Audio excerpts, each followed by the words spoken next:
Okay.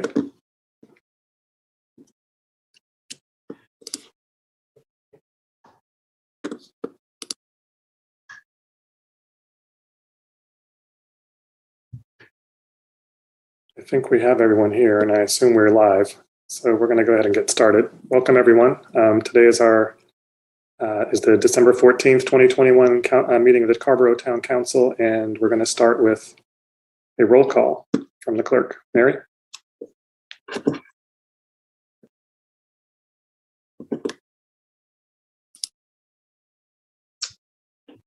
Mary, can you hear me? Yeah, it just did this really strange thing where it repeated what you just said. I don't know if everybody could hear that, but okay. So for roll call, Mayor, I can hear you. Can you hear me? Yes, seems like you might be on a bit of a delay.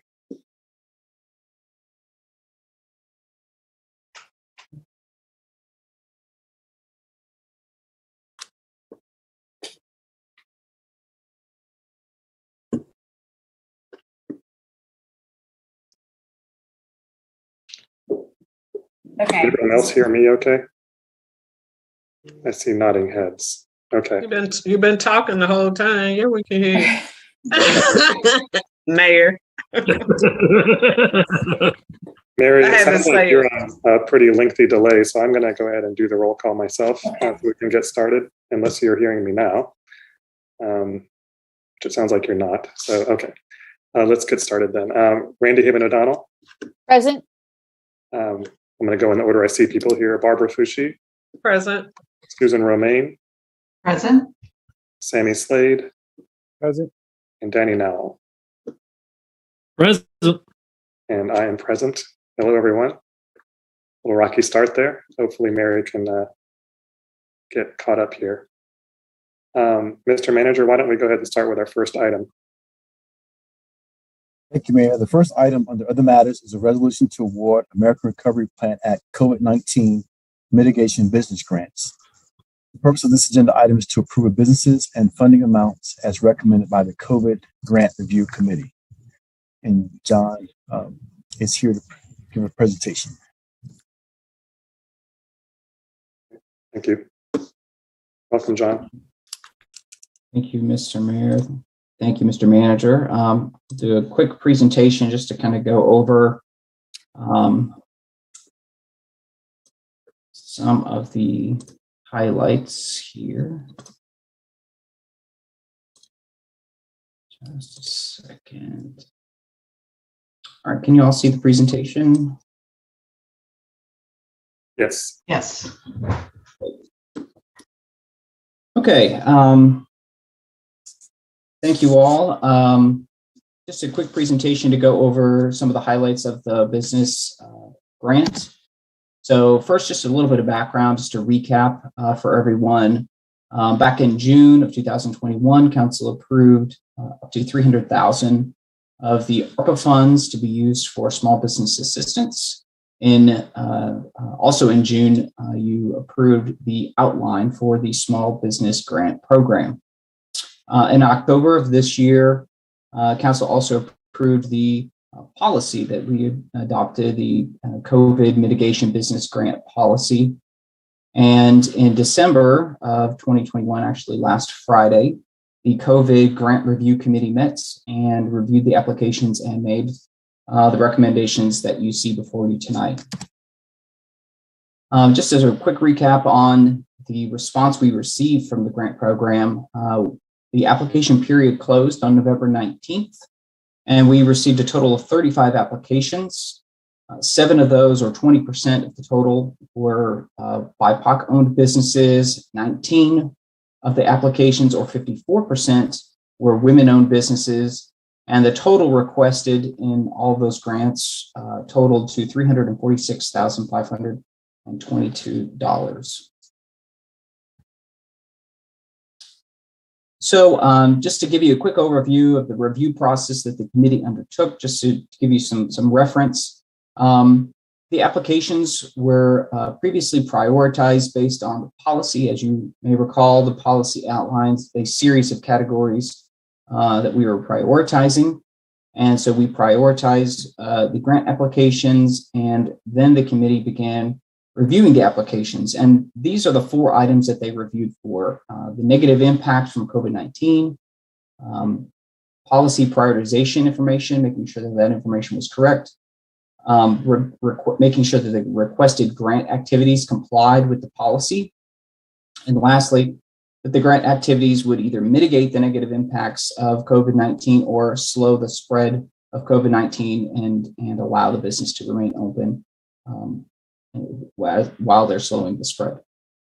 The committee reviewed all of the applications in order of their prioritization.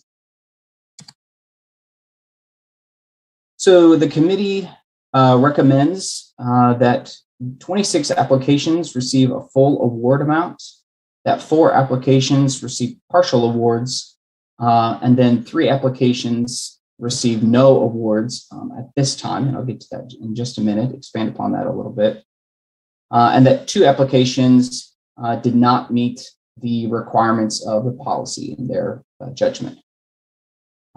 Lastly, and this kind of harkens back to the 3 applications that received no award and the partial awards, the recommended awards that you see before you tonight leave approximately $25,278 unawarded of the 300 that you originally granted. So there's out of the 300,000 that you originally budgeted and set aside for this program, there still remains 25,000 that is unawarded at this point. So for the continuing on the recommendations, for the applications that only received partial funding or no funding at this time, just a comment that all of these businesses that are all these applicants were the lowest ranking priority. So they, out of all their prioritization point systems, they ranked the lowest in the lowest category.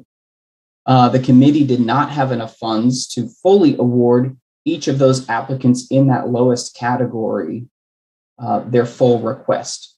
These applicants did meet all of the minimum application requirements, but the committee did not have the funds, enough funds remaining of the 300,000 to fully fund those requests. And so the committee recommended that the award be granted for the back rent category in order to provide some immediate relief for the applicants in this category, in this lowest prioritization, to help ensure that they have some immediate relief and can stay in their current locations and stay in business. The committee also recommends that the council consider providing an additional $26,522 to the original, in addition to the original $300,000 for this program, and that additional funds would fully award the applicants that either received partial funding or no funding at this time. So just to kind of square this away, I know this is a little complicated, but you can see here, these were the applicants that were in the lowest category, lowest ranking categories, points-wise. And you can see they all requested $10,000. The recommended award is what you see before you tonight. The additional funding category would require an additional $51,800. And of course, that puts us over the $300,000 that council has currently allowed. So what the committee is essentially asking is that council consider allowing or allocating additional ARPA funds to this program so that these applicants can receive a full award per their request rather than just a partial award.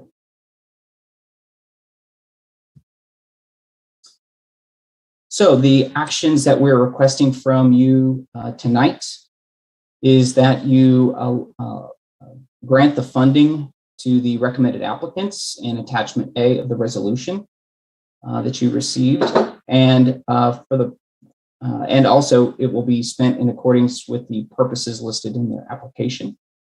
And the second thing we're asking you to do tonight is to authorize the town manager to allocate an additional $26,522 of the ARPA funds towards this grant program. And that will, again, as I mentioned before, allow all of these applicants to receive the full award rather than a partial award. So with that, Mr. Mayor, I'll turn it over to you. Okay, John, thanks very much for the presentation. Any questions from council members? And if so, I just ask for my sake and sanity that you use the raise hand feature in Zoom, because that'll help me see. Could someone tell me where it is? Because I don't see it right now. Should be at the bottom of your screen under the reactions button, I believe. And I see a raised hand from Randy, and then we'll go to Sammy and then Susan. Yeah, I want to thank the committee, the review committee, once again. Nearly all of the folks who were on the first and second review were present, and they understood what they needed to do. They were very efficient with their time. I want to thank John for the excellent work that he did in preparing the materials and creating the very clear prioritization chart for us. But I do want to say it was very impressive to hear the conversation and the care and concern that the folks on committee conveyed about our businesses. And, so I'd be willing to make a motion to move the item and request the manager to move the $26,522 from ARPA. So I'm just going to put that on the table. Thank you. Okay, so before we move on to the next raised hand, which is Sammy, is there a second to the motion that's on the table? I see a hand from Barbara to second the motion. Is that right, Barbara? Yes. Great, thank you. So Sammy, you're next in the queue here. Yeah, thanks. John, thank you for the explanation. That's pretty clear, thorough. Appreciate that. Just one question on the slide that shows the recommended and versus the full amount. Can you just explain the 50,000 versus the 26,000 that is asked? Is why are you not asking? I mean, maybe the slide, I didn't look at it long enough. Maybe it's what remains from what the recommended is, perhaps. Is that what it is? Yes, You're shaking your head, so that's a good enough answer. Thank you. That's all I needed to know. Yeah. Okay, thank you, Sammy. Susan? Yes. I too want to thank you, John, for all of your work on this. And I also, I want to thank the committee. And I did want to comment, I was really impressed by how diverse the applicant pool was. So you did a great job with the outreach here, both to the BIPOC businesses and the women-owned businesses. So thank you for that. I'm sorry, I need to go back to Sammy's question because I'm still a little confused. It looks to me like we had 35 businesses apply, and we're awarding each business $10,000. So that's getting me to 350,000. And so I'm sorry, I'm confused on why we're not asking for that 50,000 more. Sure. So currently, as if council approved the recommended list that you have before you on attachment A, council. Sorry, John, could you just show that while you give that explanation? Sure.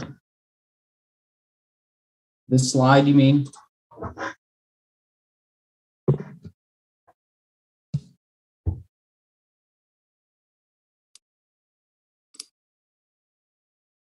Okay. So currently, out of what the committee has recommended, council has allocated the 300,000, and what the committee has recommended did not pick up the full 300,000. So we currently have 26,522 left to go. What we would need to get in order to fully fund the 51,800 is an additional $26,522. I'm with you. Okay. I got you.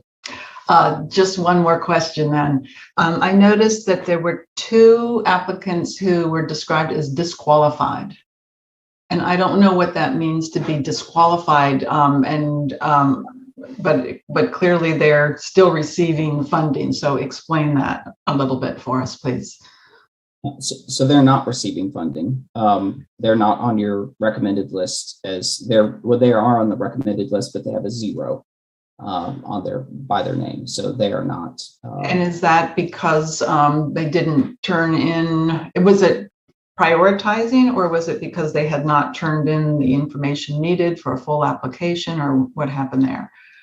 So the committee reviewed those 2 applicants and felt that they did not have the negative economic impact from COVID as they've described with the evidence that they provided. So one of the big things that we really focused on was making sure that the applicants and the committee understood that having a negative economic impact was the big tie to this federal funding.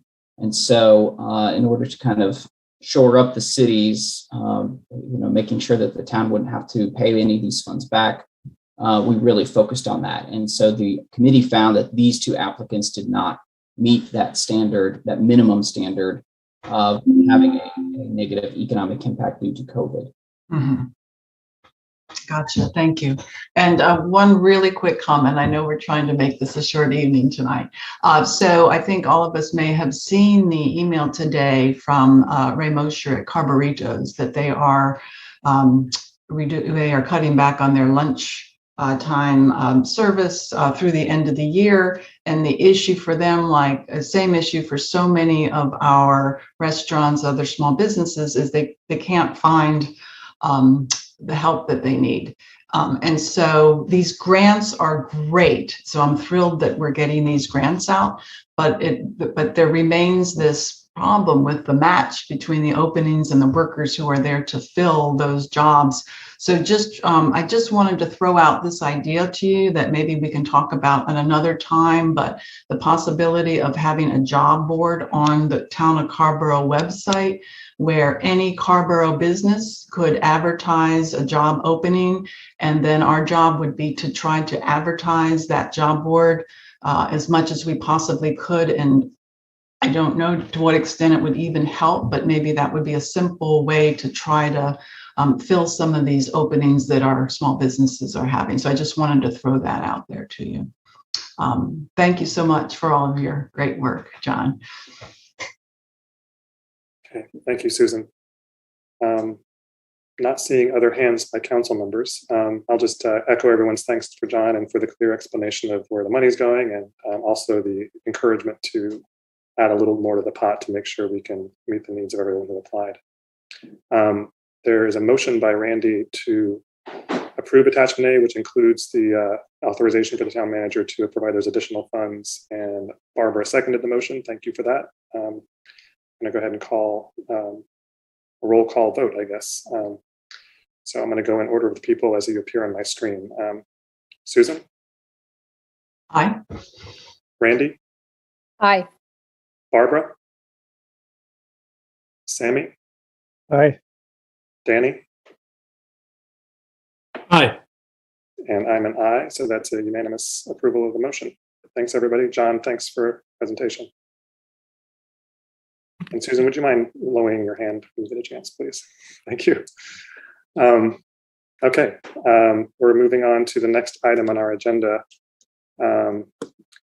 which is on here. This is the item regarding the decision we made during our last meeting to call a special election to fill the vacancy on the council. And I'll just give a little bit of background, which won't come, is not new to anyone here, but just to make sure we're all working with the same information. So as you know, the statewide primary election was scheduled for March 8th. And last week we called a special election to fill the vacancy on the council that would coincide with the date of the primary election. And our resolution calling that election also specified that if the primary election date were moved, then our special election would be moved to coincide with whatever date the county offices election would happen. So lo and behold, the next day, the North Carolina Supreme Court moved the date of the primary to May and suspended candidate filing for all offices. So that means that our special election is now scheduled for May as well. So I think I thought it was important just to bring that back to the council to make sure we had a chance to discuss it. We have, I think, a couple of options. One option is to do nothing, in which case our election would move forward as it's been called, albeit on the delayed date. The other option is to decide, that we don't want to wait that long and would rather make an appointment, in which case we'd have to rescind that call for a special election. So I wanted to bring this back to the council since there was a big change in the date so that we could discuss if necessary and hear what people's thoughts are.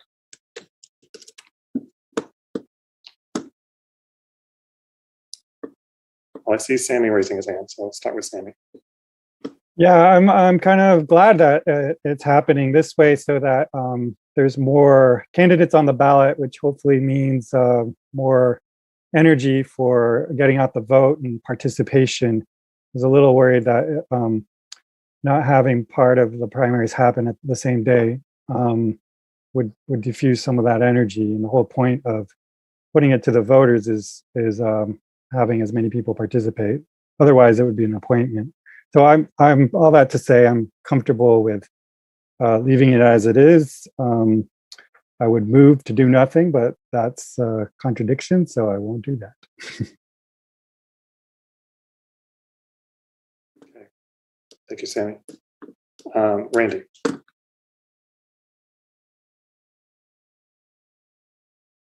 Yes, I concur. I am delighted to leave it as it is and let the people of Carrboro, of the People's Republic of Carrboro, have their say.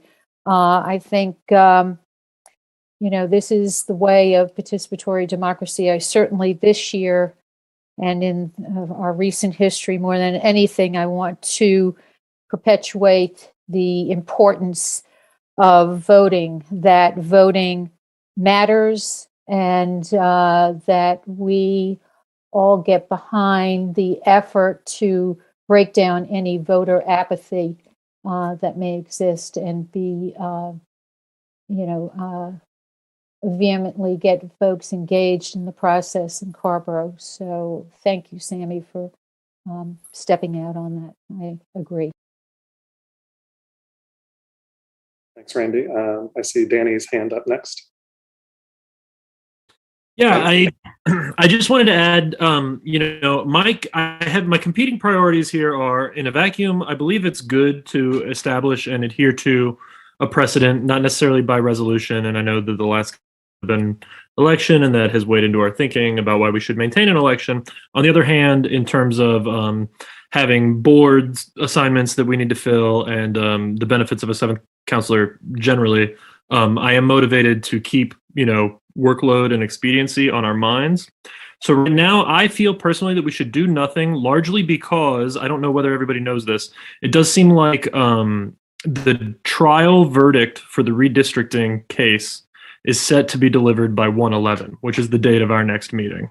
So I personally feel like we should do nothing right now, and then potentially once we're back in session, revisit the possibility of an appointment. We will know by the next time we're in session whether this is going to continue to be in flux. So right now, I think like 10 extra weeks may easy enough to plan on, leave it status quo. But we will, just so I don't know if all of our council members are aware, we should have clarity on that by the next time we meet. Thanks, Danny. I have Susan next and then Barbara. Yeah, I appreciate that, Danny. And by postponing till May, there certainly would be some inconveniences to town council, including the coverage of the many advisory boards and commissions. But I too feel that the benefits that come by leaving this decision to the community's will far outweigh any inconveniences to council members. So I would be in favor of just holding on tight for and then seeing what we need to do when we reach our deadline for the decision making. Thank you, Susan. Barbara. Yeah, I'm in the minority. I'm actually in the minority, right? So I've always been in favor of the appointment. I am still in favor of the appointment. And I appreciate Danny bringing that up, about the workload on council members with their advisory boards and commissions, but also just, to get that seventh person in the seat to do the work of this council and for the community. I know who my colleagues are in the screen, and we just hired this amazing town manager. So I know that we could pick someone to sit in that seat for 2 years. I know it's a little different hire, Mr. White versus, a council member to sit for 2 years, but nonetheless, we did that. And, that's an option that we have as a council. And the only reason I would say this and want the appointment is to get somebody in that space, so we would have 7 instead of 6 council members. So I'm happy to go with the majority, but I did want to weigh in on my reasoning. And it's not to take anything away from the Carrboro community, but it is an option that we have versus waiting until May. Thank you, Barbara. Thanks, everybody. Yeah, I think the best word for where I've been the last several days is ambivalence. I really have kind of gone back and forth quite a bit in my feeling about what's best here. Certainly going with what we've sort of established as a precedent in our last experience with this kind of scenario, which was in 2014. And at that time, the council did call a special election. And of course, back at that time, that was when our statewide primaries were still in May. So the council was in fact waiting until May. That was before they changed the primaries to March. And I remember at that time, there was a lot of similar discussion about, why to choose an election over an appointment and so on. I actually, at that time, Barbara, at that time was one of the people who argued unsuccessfully that we ought to do an appointment. But folks made similar arguments as they're making today about the importance of giving this opportunity to the voters where it belongs and so on. The other thing that I said in that discussion, I remember very clearly, was whichever we do, I hope that we can find some consistency in how we do these things so that people know what to expect when the council comes into these scenarios. So that's been weighing on me as well. I definitely appreciate the additional workload that this puts on some of us on the council who will be filling in those gaps. And that's been also a concern for me. But I think, I'm comfortable staying where we are. And I hadn't heard, Danny, actually, the news that you shared about expectation of a decision coming down in mid-January. That's interesting because it does say to me that we would have a decision well before what's likely to be the opening of the filing period for the May election, which also seems important for us to consider if we did come to that point in January 11th or whatever and wanted to look at this once again. I was a little concerned we might not have an opportunity to look at it again if there were changes in the status of the election. But thanks for sharing that information, Danny. Barbara, I see your hand up.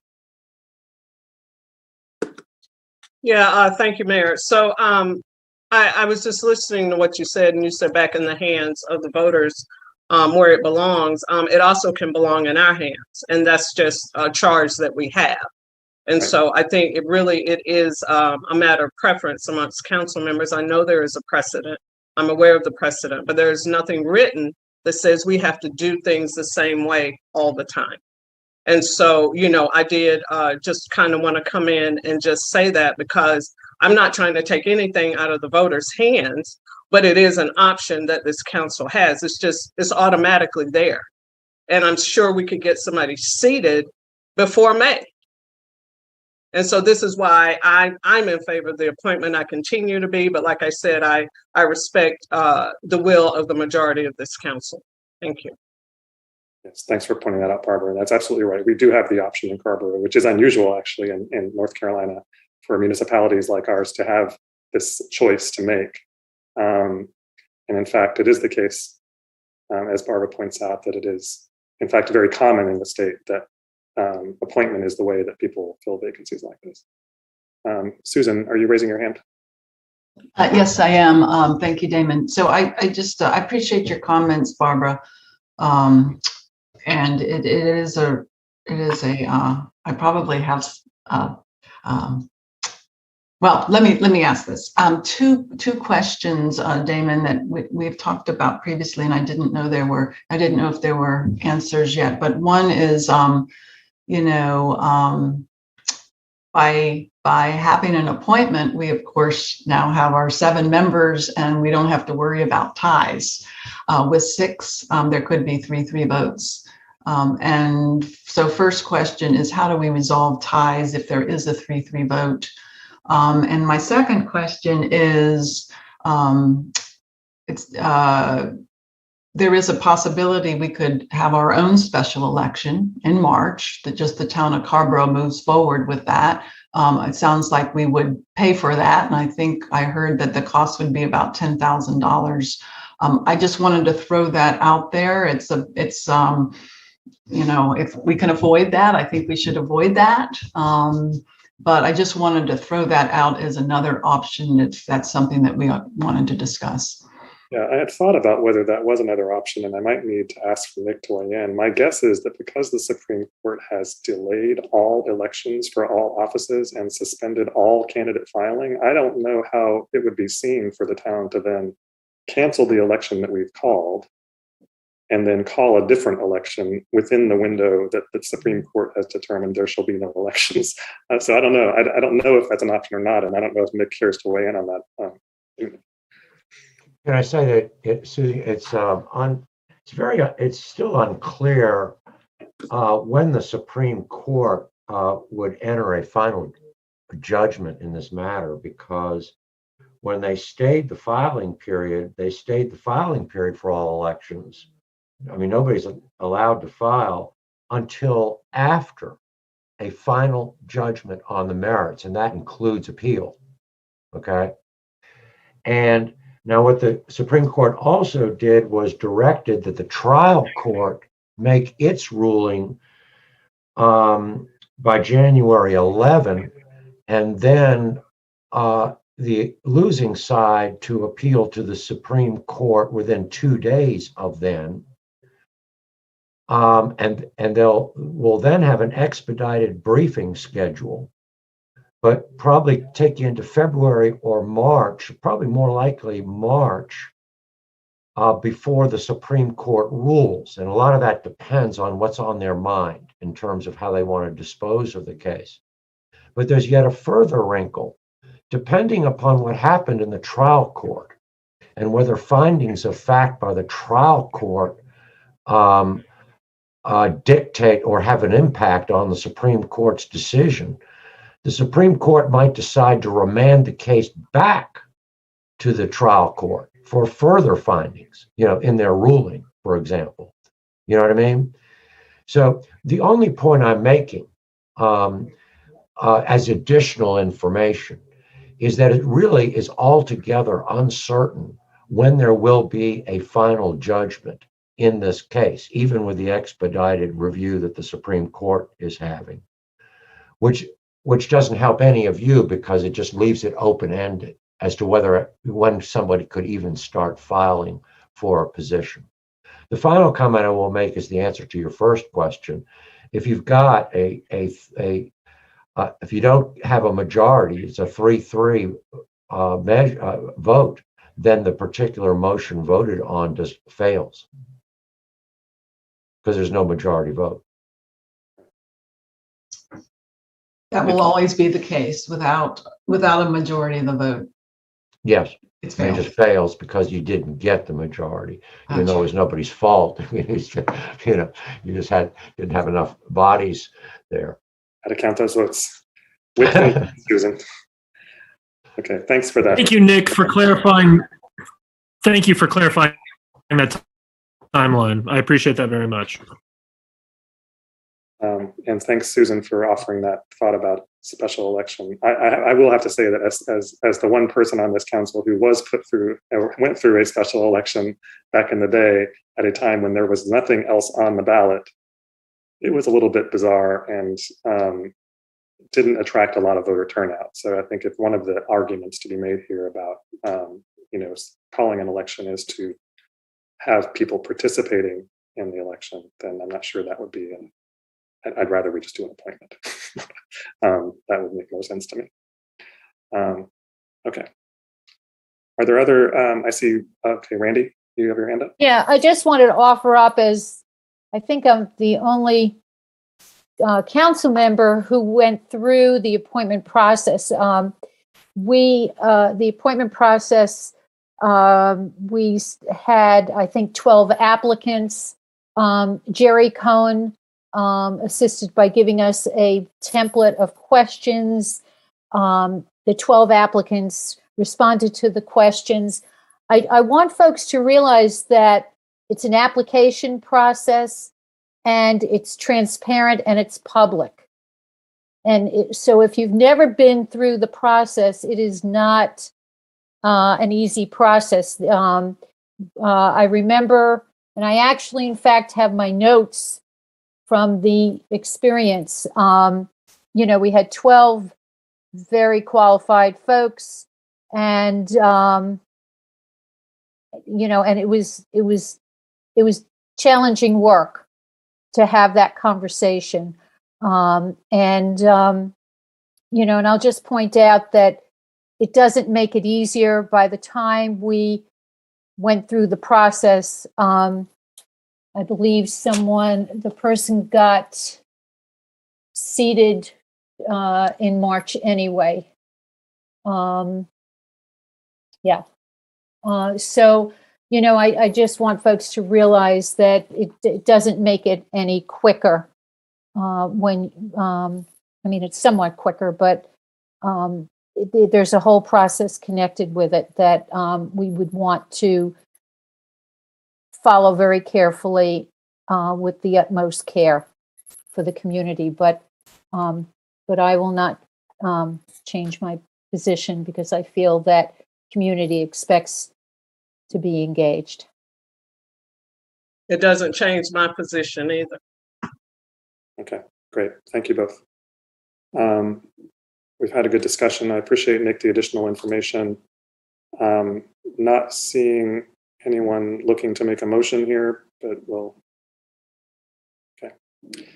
All right, in that case, we will move on. I wanted to, before we go, just very quickly, everyone, before I ask for a motion to go into closed session for our next matter, a quick update about something. You may remember some time ago that the town agreed to join as a friend of the court a lawsuit involving, a case involving DACA, the Deferred Action Childhood Admissions Program, essentially supporting the United States case that DACA is a legal thing, a constitutionally allowable thing.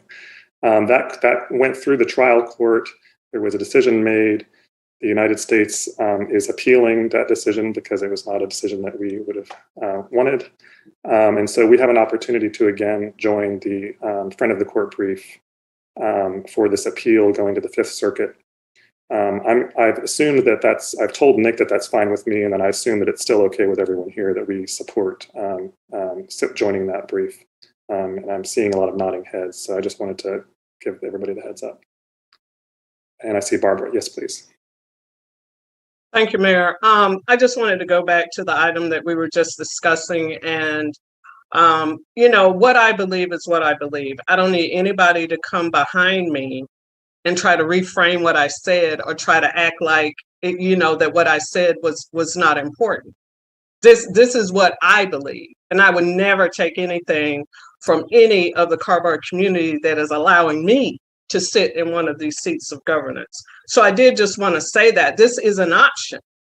Like it or not, it's one of our options that we can use. And so, just kind of writing it off or just saying, it's going to take just as long, and all this other stuff, it doesn't matter. It's still one of our options. It's one of the things that we can do as a council. And so respect what I say as I respect what each one of you say. That's all I ask. Thank you, Mayor. Thank you, Barbara. I appreciate all of you sharing what your thinking is on this. Okay.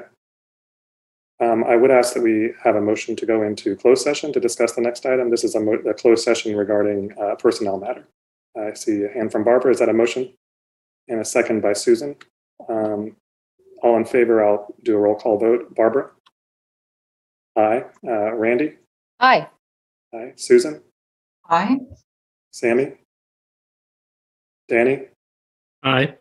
And I am an aye. That's unanimous. And we're going into closed session. I think Mary has a special trick this time up her sleeve about how we're going to do this, a little different than we've normally done it.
we have everybody back here? Yeah, we do. Okay.